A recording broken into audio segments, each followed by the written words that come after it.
യുഎസിനും ഇസ്രയേലിനുമെതിരെ നടത്തുന്ന തിരിച്ചടിയിൽ കാതലായ മാറ്റം വരുത്തി ഇറാൻ രംഗത്ത്. ലളിതമായ തിരിച്ചടി നൽകുന്ന രീതിയിൽ നിന്ന് മാറി അതിശക്തമായ മിസൈലാക്രമണങ്ങൾ ദീർഘകാലം നടത്താനുള്ള തയ്യാറെടുപ്പിലാണ് ഇറാൻ. ഇനി മുതൽ 1 ടണ്ണിലധികം ഭാരമുള്ള അതീവ പ്രകടശേഷിയുള്ള പോർമുനകൾ വഹിക്കുന്ന മിസൈലുകളാകും പശ്ചിമേഷ്യയിലെ യുഎസ് കേന്ദ്രങ്ങളെയും ഇസ്രയേലിനെയും ലക്ഷ്യമിടുക എന്നാണ് വിവരം. പരമാവധി നാശനഷ്ടങ്ങൾ ഉണ്ടാക്കുകയെന്ന ലക്ഷ്യത്തോടെയാണ് ഈ മാറ്റം. വിമാനത്താവളങ്ങൾ, ബങ്കറുകൾ, തുറമുഖങ്ങൾ, കമ്മ്യൂണിക്കേഷൻ ഹബ്ബുകൾ, കമാൻഡ് സെന്ററുകൾ തുടങ്ങിയ സുപ്രധാന സൈനിക നീക്കം നടത്തുകയാണ് ഇറാൻ. ഇനി മുതൽ 1000 കിലോയിൽ കൂടുതൽ ഭാരമുള്ള യുദ്ധമുനകൾ വഹിക്കുന്ന മിസൈലുകൾ മാത്രമേ ഉപയോഗിക്കുകയുള്ളൂ എന്നാണ് ഇറാൻ റവല്യൂഷണറി ഗാർഡിന്റെ മുന്നറിയിപ്പ്. തുടക്കത്തിൽ ഡ്രോണുകൾ വഴി ആക്രമണം നടത്തിയ ഇറാൻ പ്രകടശേഷി കൂടി ആയുധങ്ങൾ ഉപയോഗിക്കാൻ ഒരുങ്ങുന്നുവെന്ന മുന്നറിയിപ്പാണ് ഇപ്പോൾ പുറത്തുവരുന്നത്. ഇറാന്റെ ഇസ്ലാമിക് റവല്യൂഷണറി ഗാർഡ് എയ്റോസ്പേസ് ഫോഴ്സിന്റെ കമാൻഡർ ബ്രിഗേഡിയർ ജനറൽ മജീദ് മൗസവിയാണ് പുതിയ മുന്നറിയിപ്പുമായി രംഗത്തെത്തിയത്. യുഎസ് ഇസ്രായേൽ താവളങ്ങൾക്കെതിരെ നടത്തുന്ന ആക്രമണങ്ങളുടെ തീവ്രതയും വ്യാപ്തിയും വർദ്ധിക്കുമെന്നും മൗസവി പറയുന്നു. വില കുറഞ്ഞതും ഷാഹേ ഡ്രോണുകൾ വഴി വ്യോമ പ്രതിരോധത്തെ പരീക്ഷിച്ച ശേഷം ഉയർന്ന ആഘാതശേഷിയുള്ള മിസൈലുകളിലേക്ക് ഇറാൻ മാറുകയാണ്.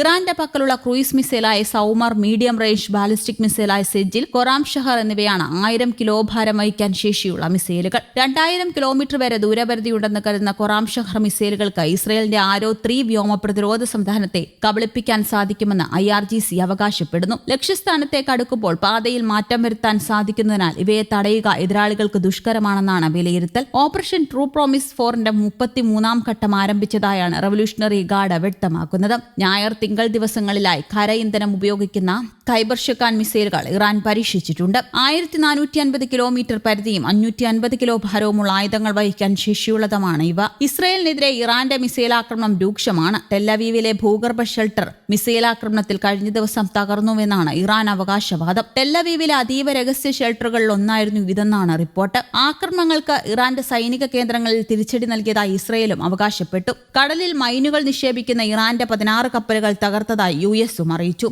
ഹോർമുസ് കടലിടുക്കിൽ മൈനുകൾ സ്ഥാപിക്കുന്നതിനെതിരെ ട്രംപ് നേരത്തെ ഇറാന് മുന്നറിയിപ്പ് നൽകിയിരുന്നു. ഇതിന് പിന്നാലെയാണ് തകർന്ന കപ്പലുകളുടെ എണ്ണവും കപ്പലുകളുടെ ദൃശ്യങ്ങളും അമേരിക്കൻ സൈന്യം പുറത്തുവിട്ടത്. ഇറാനുമായുള്ള യുദ്ധത്തിൽ 150 US സൈനികർക്ക് പരിക്കേറ്റതായി വാർത്താ ഏജൻസിയായ റോയിറ്റേഴ്സും റിപ്പോർട്ട് ചെയ്തു. പരിക്കേറ്റവരുടെ കണക്കുകൾ ആദ്യമായാണ് പുറത്തുവരുന്നത്. 8 പേർക്ക് പരിക്കേറ്റെന്നാണ് പെന്റഗൺ ഇതുവരെ പറഞ്ഞിരുന്നത്. ഏകദേശം 140 പേർക്ക് പരിക്കേറ്റിട്ടുണ്ട് എന്നാണ് പെന്റഗൺ പിന്നീട് വിശദീകരിച്ചത്. ഇതിൽ 108 പേർ ജോലിയിൽ തിരികെ എത്തി. 8 പേരുടെ പരിക്ക് ഗുരുതരമാണ്.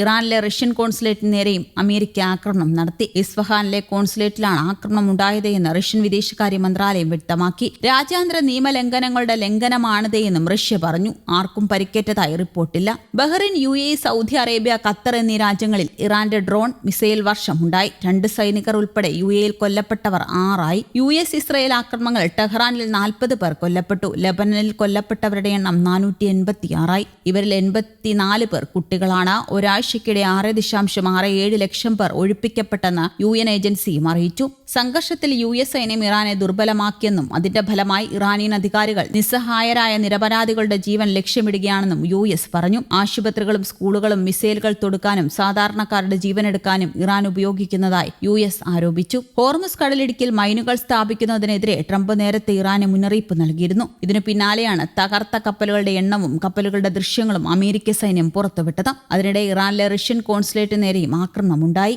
News desk, Kerala Kaumudi.